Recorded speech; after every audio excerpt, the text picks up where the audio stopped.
Power Rangers. Why did it work back then? Well, you're probably thinking to yourself, probably because we were kids and good guys fighting monsters was interesting.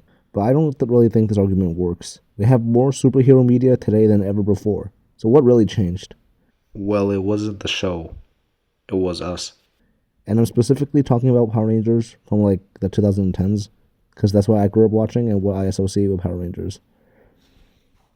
Power Rangers worked because of the spectacle and basic story. The idea of good guys who are close friends fighting monsters with cool explosions and action worked for us when we were kids.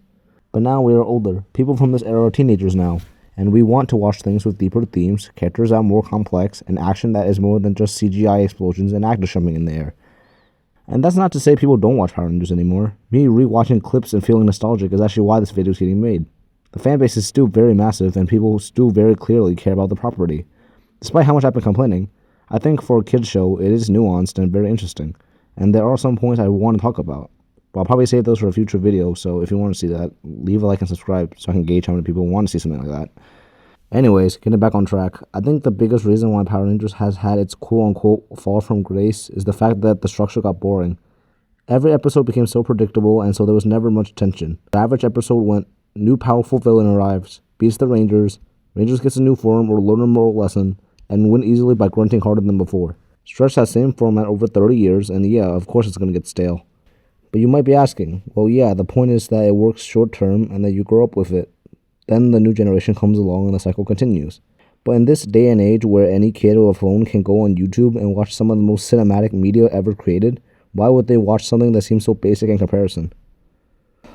Also, along with many other kids shows, it has the same issue of there never being tension because a character is never going to die. You are never going to see any Ranger die from a dramatic fall no matter what the stakes are. They are always going to win, and there's no reason to really be enticed. However, I don't hold this against Power Rangers too much because it's a common trend among kid shows. People also complain about the acting in the seasons, and yeah, sometimes it can feel too melodramatic and cringe, but I feel like we didn't notice much of it as kids, so it's not really an issue for me. The actors always feel like they're giving their best, and the performances are genuinely pretty good sometimes. These aren't even very big issues, but they're ubiquitous enough to be less appealing to a more modern audience. But the biggest issue, in my opinion, is the rise of short-form media and there being less hype around a show that dropped every week and you had to be on top of it to see what was happening. Now kids can hop on whatever streaming platform they use and watch back what they missed in a single afternoon. So this even worsens the problem of there being no tension. I'm not even saying this is a bad thing. It worked for 30 years and I doubt any of these problems being changed will make all the kids run back to watching the Megazord again. But as someone who is part of the final batch of Power Ranger kids, I feel like this warranted a video. Power Rangers was never perfect, even back then, but it did its job and that's all I can really ask for.